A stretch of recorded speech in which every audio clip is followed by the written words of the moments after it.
Political updates with the grand alliance with the CPI ahead of the Lok Sabha elections. AIADMK chief J. Jayalalitha is leaving no stone unturned in making her party more powerful in the run-up to 2014. Having made her prime ministerial ambitions clear, the Tamil Nadu chief minister has already laid the first foundations of making the third front a reality in the upcoming elections.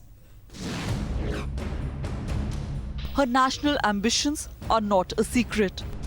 But by sealing this alliance with the Communist Party of India, Jayalalitha has made her intentions crystal clear. Announcing this partnership with the Left Party 2 months before the Lok Sabha elections. That the All India Anna DMK and the Communist Party of India have decided to work together to face the forthcoming Lok Sabha polls together. The AIADMK chief has been vocal about challenging the Congress, with a whirlwind campaign asking her cadre to ensure none of the seats are lost. And with today's move, Jaya is also telling the BJP not to take her for granted, while keeping her options open and getting a left voice to pronounce her ambition. Now everybody in Tamil Nadu, there is an expectation that Madam Jayalalitha will be the Prime Minister candidate. So what is your? If we succeed in the election, as I have said, the prospect will open up. The first time she dropped a hint was when she spoke to Times Now editor-in-chief 2.5 years ago, speaking on a range of national issues. About the future being closer and political realignment. The people of this country want to change. They want a strong government at the center.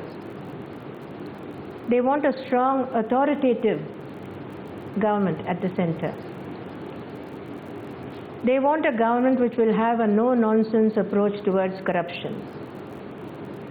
And they want a government which will provide security against our unfriendly, hostile neighbors. So, anything can happen in the future.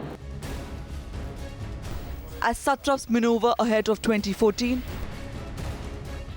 पुराने जनता दल से अलग हुए कुछ दल मिलकर फेडरेट कर सकते हैं और इसके बाद जिस तरह से पार्लियामेंट में ब्लॉक बना है, पार्लियामेंट के बाहर भी हम कोई एक फ्रंट या कोई एक नया एकजुट होने का स्वरूप निर्धारित कर सकते हैं. By taking the first step, has Jaya positioned herself as the leader of an alternative third front? What about Mulayam, whose party has traditionally been close to the left? अब है असली मामला दिल्ली. लखनऊ पे कब्जा हो गया है. अब दिल्ली पे भी कब्जा समाजवादी पार्टी की भूमिका से ही होना है. Although the constituents of a possible anti-BJP and anti-Congress alternative are unclear, the Jaya lead could ensure that other satraps soon take positions to strengthen and pose a formidable third front challenge in 2014. Bureau Report, Times Now.